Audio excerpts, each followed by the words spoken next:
let's talk about functional medicine and what it is. Hello, if we haven't met yet, I'm Dr. Celia Corbo. I'm a functional health practitioner. I am a licensed chiropractor and entrepreneur, and I'm here to help guide you in living your best quality of life.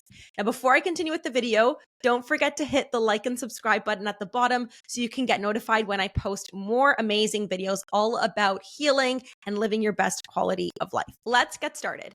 What is functional health? This has been catching a lot of buzz lately on social media, and there are so many people speaking towards this topic, and I am definitely one of them because I license functional health practitioner and I have seen amazing results with my clients.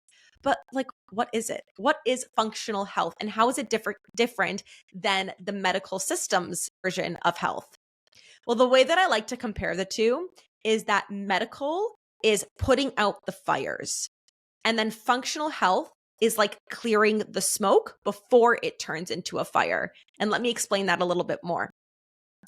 When we have a heart attack, when we have a stroke, when we have an aneurysm, when we have something that is life-threatening in that moment, you need care, we go to medical. We are going to go to the hospital. We're not going to be like, oh, pass me my supplements and let's just start eating healthy now amidst a heart attack. Like we are calling 911, we are running to the hospital and we are getting the care that we need because that is a huge fire in our body that we need to blow out. Now, when it comes to medical and putting out these fires, they are amazing at doing just that. But then what happens after the heart attack? What happens after the stroke? Sure, you keep going to your specialist appointments. They probably put you on medication that if you were to stop taking, it could possibly lead to another heart attack. That's my own personal opinion. But you would keep going to them. They would keep doing their tests, and everything eventually might go towards you appearing normal. Yet, still have a history of heart attack or stroke behind you.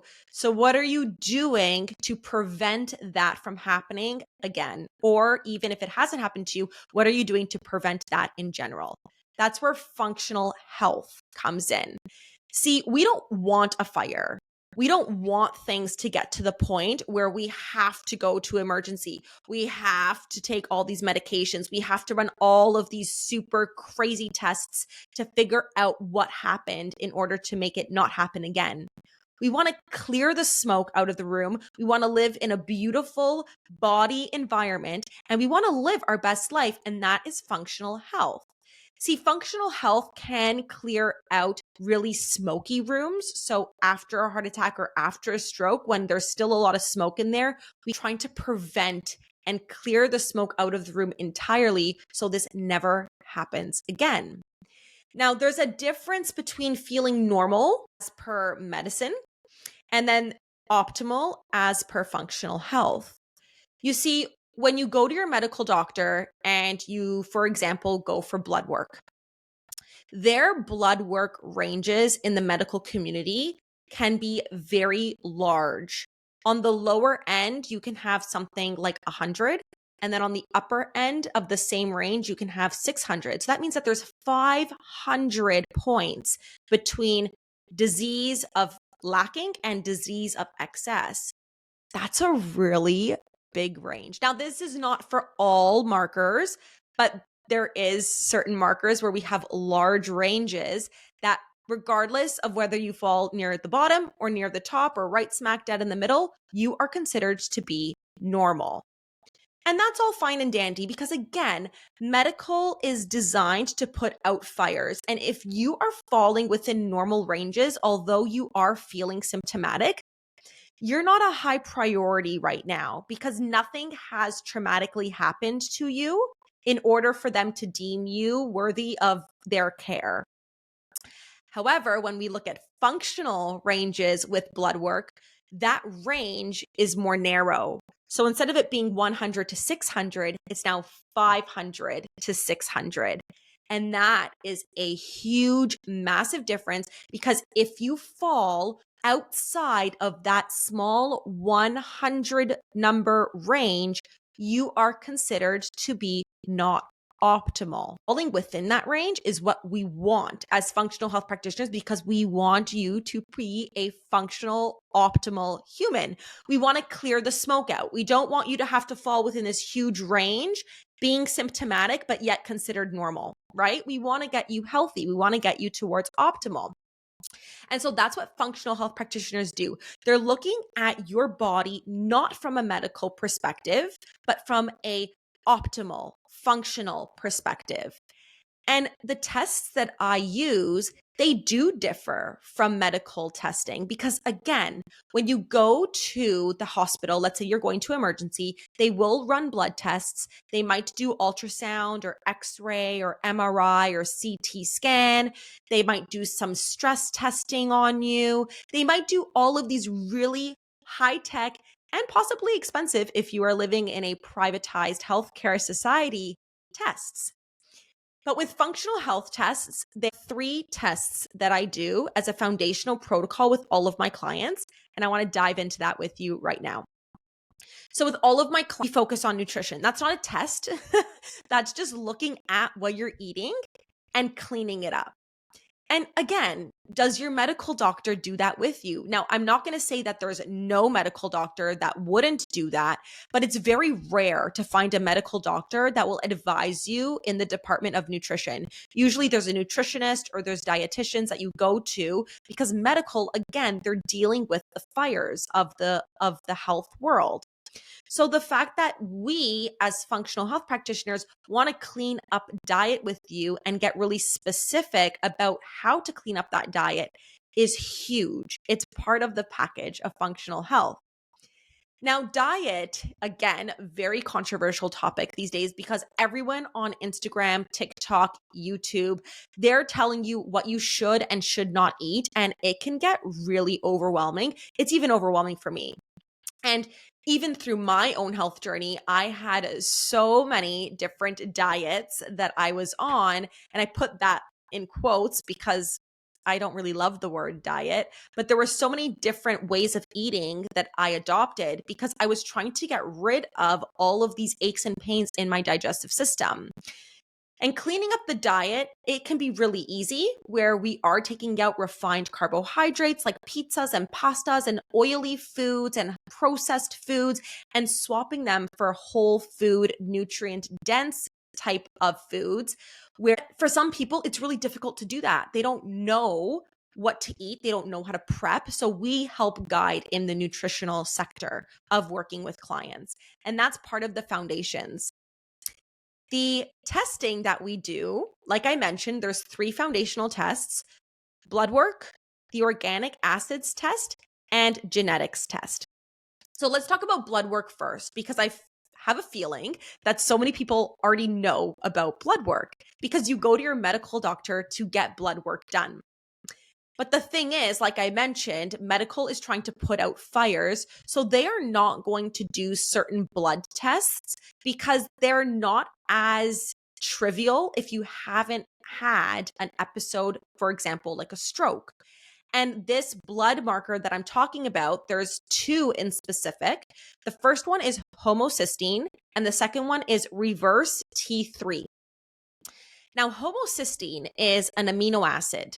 And this amino acid, if you are not science-based, it is a molecule that when linked to another amino acid and it forms these chains, they make up proteins. So this amino acid in particular, if it builds up in our body, can lead to stroke, can lead to peripheral vascular disease or coronary artery disease. And these are all diseases of the cardiovascular system. And this is a problem. And usually if you've had a stroke or you've had a heart attack, you are getting tested for this. But I test all of my clients for homocysteine marker because it is correlated with our genetics very closely. And if we have a genetic mutation and we have certain levels of homocysteine, we are more likely to produce neurotoxic ammonia in the body, which can cause so many symptoms that appear so generalized, but then can evolve into more diseased states. But I'll talk about genetics in just a second. So homocysteine is that first marker that I test for, which medical wouldn't unless you had a huge issue go on. And then the second marker is called reverse T3. Now, this one is, again, very not popular in the medical community unless you've had an episode, and usually it's an endocrinologist that's sending for this blood work because they work with the thyroid, they work with insulin, they work with these specific hormones. But reverse T3 is very unique, and we don't want it to go over 15. Because if it goes over 15, this means that we could possibly have something called pseudo hypothyroidism, which means fake hypothyroidism. And this is really common in women specifically. So many of my female clients are on Synthroid or something to support their thyroid. And I'm like, but did you get reverse T3 checked? And they're like, what's that? And even some medical doctors, they're like, what is this? Well, let me tell you. Reverse T3 is the turned off version of T3. Now, if you don't know what T3 is, this is your active metabolism hormone. So your thyroid, which sits right here, is responsible for your metabolism. And it produces two chemicals, T4 and T3. And T4 gets converted into T3 in order to turn on your metabolism. But we have reverse T3. And usually if someone is experiencing high levels of stress, they've had an emotional trauma, the T3 that was once active becomes reverse T3 because that stress or emotional trauma will turn it off. And that's huge because if you are having too much reverse T3 in the body, your metabolism will not turn on. And then you will experience symptoms of hypothyroid, like your hair falling out, cystic acne or acne in general. You will be constipated. You will have cold fingers and hands. You will feel a lot of GI upset. And then you go to your doctor and you're like, oh, let's look at thyroid. And they look at only the basic markers and they're like, oh yeah, hypothyroid. Well, did you look at reverse T3? Probably not. So those are the two special markers that I look at. And then all the others. So we look at a complete metabolic panel. We look at a complete blood panel. We're looking at a lipid profile. We're looking fully at iron. We're looking at your vitamin B12, your vitamin D. We're looking at the thyroid, like I just mentioned. So we are looking at everything. And then we're piecing it with genetics and the organic acids test. And let's go into those two tests next. Let's talk about genetics just for a second. I love genetics. I love that I was taught how to interpret the genes of an individual because your genes is what makes you you. Now, we all have the same coding within our DNA, but how your body expresses that code is what makes you unique. And there's a really popular code that many people know of these days called the MTHFR gene. Don't worry, you don't have to memorize it. I won't test you. This gene has been getting a lot of noise these days. And the reason why is because it is the main controller of a biochemical process known as methylation. Now, methylation is super duper important because if we are not methylating things in our body, we are not able to reproduce new DNA. We're not able to make new proteins in our body. We can accumulate a lot of homocysteine.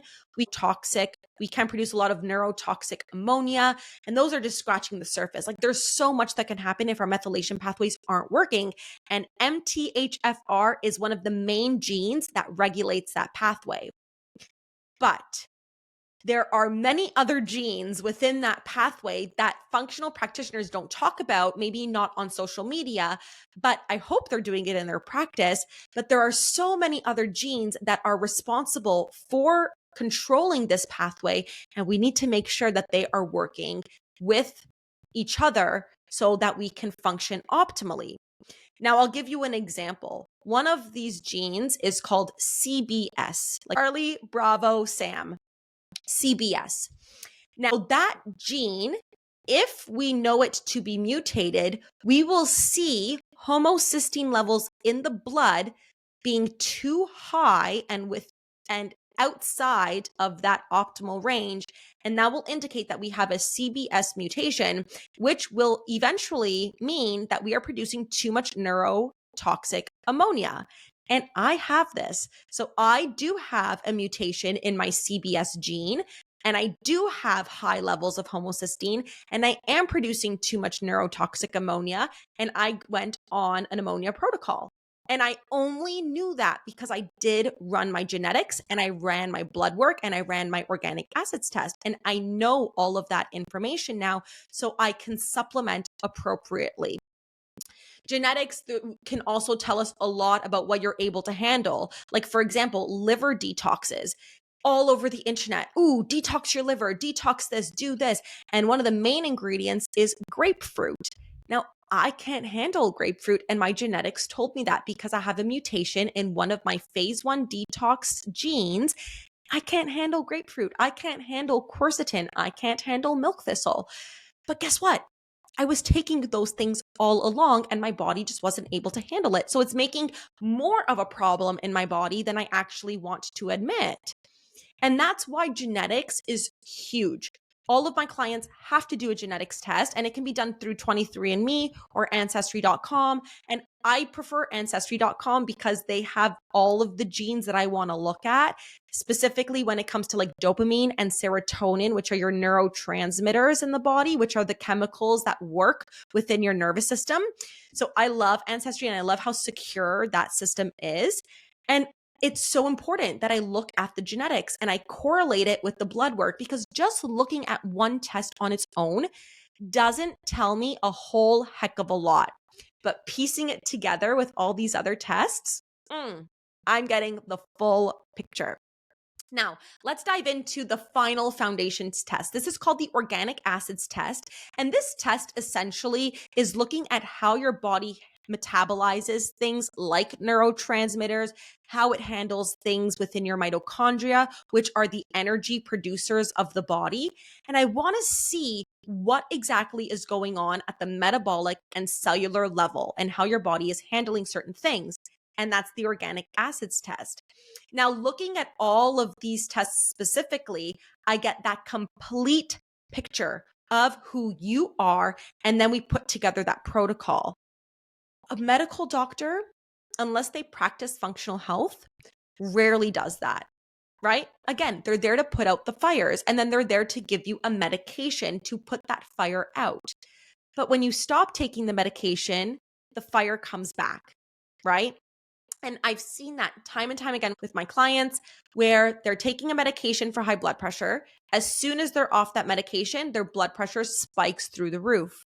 And it's because we haven't dove deep into the functional work and into the lifestyle changes that we need to make in order to eradicate this problem and clear the smoke out of the room. Now, it does get a little bit more intensive than just foundational protocol, but I always give my client choice. Do you want to continue? Do you want to balance out your sex hormones like estrogen and testosterone and progesterone and cortisol? Cortisol is not a sex hormone, but it's a huge hormone that regulates our stress levels. And we do that through a Dutch test, which is a dry urine test of comprehensive hormones. And this test allows me to see all of these different hormones and the states of which they are at in the body. And again, we want to work together so that we fall within those optimal ranges. And then once we figured that out and we get the body on board of this amazing protocol full of repairing the body, we eventually get to gut work. Now, in my program specifically, gut work is the final stage of the game, because if you think about it, your gut is full of bacteria, it's full of parasites, it's full of protozoa, and all of these living creatures that, if disturbed, will cause so much havoc in your body, you will not feel that great. So a lot of people, when they go see practitioners, I'm not naming anyone specifically, but they focus on gut work first. And anytime you do something to shock your system, like change your diet or change your activity levels, your body will immediately feel different, and usually it feels good. But then after some time of following this protocol, things start to stabilize again, and usually symptoms start to reappear. That's exactly why when it comes to gut work, I make sure all of my clients are ready because they have a strong foundation. They're able to handle those stresses that we are about to inflict on the body to disturb those protozoa, those parasites and bad bacteria and get them out of our body so we can be high performing functional humans. And with these two tests with gut work, the parasite test and the GI map, we look in depth at what's coming out of the body in order to see what lives in the body. And then from there, we do the protocols. And there are parasite protocols that we do. There is heavy metal detox protocols as well. We can even dive into something called SIBO testing, which is small intestinal bacterial overgrowth, which would be kind of an extra test that we would do, but to help eradicate that. But we really look at what's going on in the gut because your gut is considered one of your brains in the body. And I truly believe we have three brains of the body. You have your mind brain, you have your heart brain, and then you have your gut brain, right? And we want to make sure that all three of these brains are functioning at optimal, right? And so with all of my clients, we do that analysis. We do these tests because again, I don't know what's going on in your body. I've done a lot of trial and error and a lot of guesswork on myself for over 13 years. And I can tell you it's gotten me nowhere until I did my testing, until I understood what the numbers were telling me about my body. And I dove into it and I cleared it out. Only then will we be able to eradicate the problem because guessing is just that's it. It's just guessing. And then like you maybe feel good, you maybe don't feel that good. Is this really working? Take that out. Stop guessing. It's not worth it. It's such a waste of time. And honestly, it's such a waste of money. I know these functional lab tests can get to be pretty expensive, but think about all of the money that you spend in supplements that might not be working for you, in other protocols that you just get off of the internet. If you were to add all of that up, I can guarantee you, you could have afforded all of these tests to figure it out and get rid of the problem and be that functional, optimal, high performing human that you strive to be. No brain fog, no low energy, getting good quality sleep, able to spend time with friends and family, and able to just take care of yourself because you feel so damn good. Now, let's talk about supplements for a second, because again, supplements are huge. Our food these days is not getting the nutrients that it says it's getting because our soil sucks. Our soil is so depleted of minerals. It's literally just like dried dirt. And not to mention that all of this mass production of our farms, of our food, it's sprayed heavily with pesticides, which is destroying us on the inside. It is causing a lot of hormonal imbalances. It is causing a lot of excess weight to stay on our body. And like, for what? Because we need our food to last during transport. We need to make sure bugs don't eat our food. Like, sure, but I'm not really for it. So supplementation is massive. And I'm guilty of this. I would go to the natural food store and just be like, ooh, this supplement looks really interesting. Let me try that this month. Oh, I tried this. It didn't really work. I'm going to put that back on the shelf. And I would do a lot of guessing. Now, mind you, medical doctors do ask about supplementation because they understand them to be necessary. But I'm not a fan of multivitamins, and that's usually what is recommended because it's like an all-in-one pill. But there's a lot of these multivitamins where the numbers within the mineral of the vitamin, it's not high enough for what we actually need it for. Because all of these minerals and vitamins should be taken at specific times and with other specific vitamins and minerals. Sometimes the supplements can interfere with each other. And a really good example is iron and calcium. You never want to drink your iron down with milk or take it with calcium because it will not get absorbed into the body. But you do want to take your iron with orange juice or high amounts of vitamin C because that will enhance the absorption. And there are so many other examples just like that where you have to be cautious of how you are taking the supplement, because if you take it improperly, you are literally just peeing out very expensive urine or defecating very expensive stool. For what? And then you say the supplement doesn't work. It's not that it didn't work, it's that you just didn't take it properly, or you're not taking the right one. And again, I was guilty of doing this for many years. So after having solved the mystery of my genetics and my own body, I actually discovered that I cannot handle anything that is methylated. Now, there are supplements out there, and a really popular one is B12, where it's called methylcobalamin. And methylcobalamin means that there's a methyl group attached. I can't handle that because I have a mutation in my genetics. It's just going to further activate the production of neurotoxic ammonia in my body. And for years I was taking this, and for years I was so tired and lethargic and brain fogged, and I felt like I really had to push through my day, and I really didn't know why. It's probably because I had too much ammonia in my body, too much neurotoxic ammonia in my body. And so once I figured that out and I figured out that I can't take anything methylated, game changer. Honestly, I have so much more energy when I take my supplements. I feel it. Actually, when I started taking my supplements again, and the correct supplements, I had the most massive headache because my body's like, what is this? What are we doing and taking?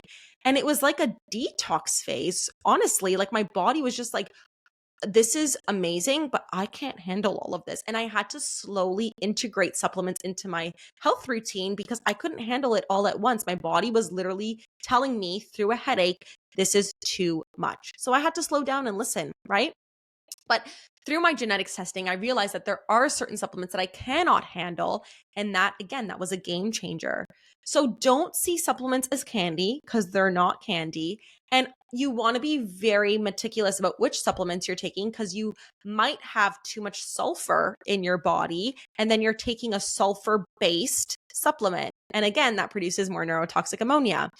So, do you see how supplements can be very tricky and how it is so encouraged by me that you follow or you work with someone that can guide you in taking the proper supplements? It is so, so, so important.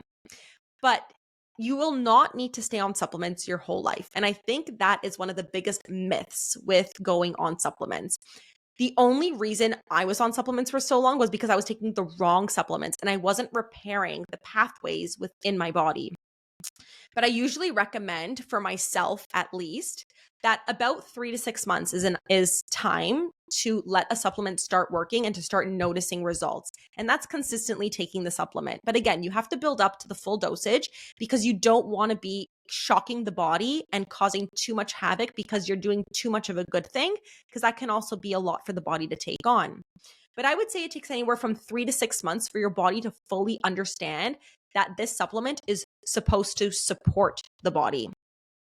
But then once we correct the problem, we don't need to be on that supplement anymore. And that comes with retesting, right? So redoing the blood work, doing the organic acids testing, and seeing how your body is now metabolizing things, how high those levels or how low those levels are within your blood, and do they fall within that range?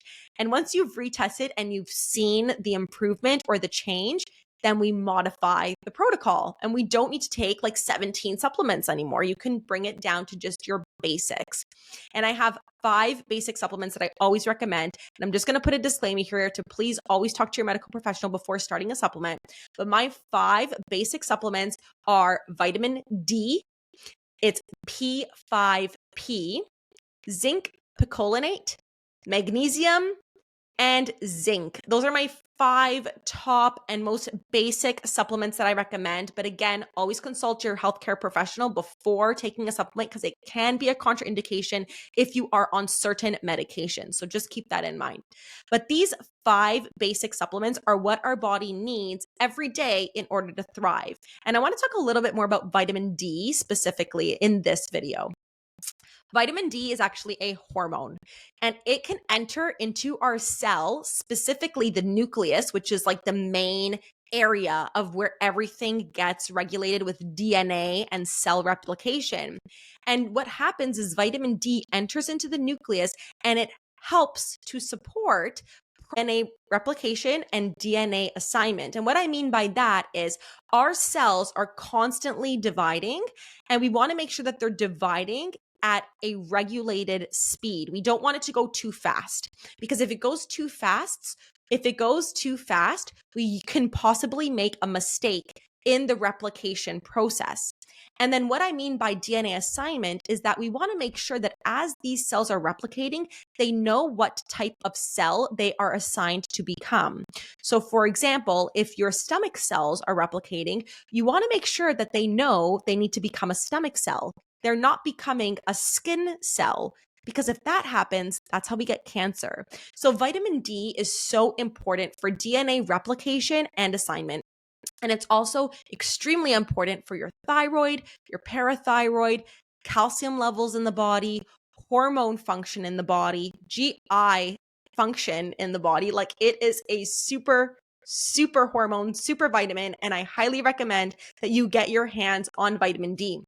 Now, vitamin D is considered a fat soluble vitamin. So when you take vitamin D, it will get absorbed into your fat and it will stay, as opposed to a water soluble vitamin, which will get peed out.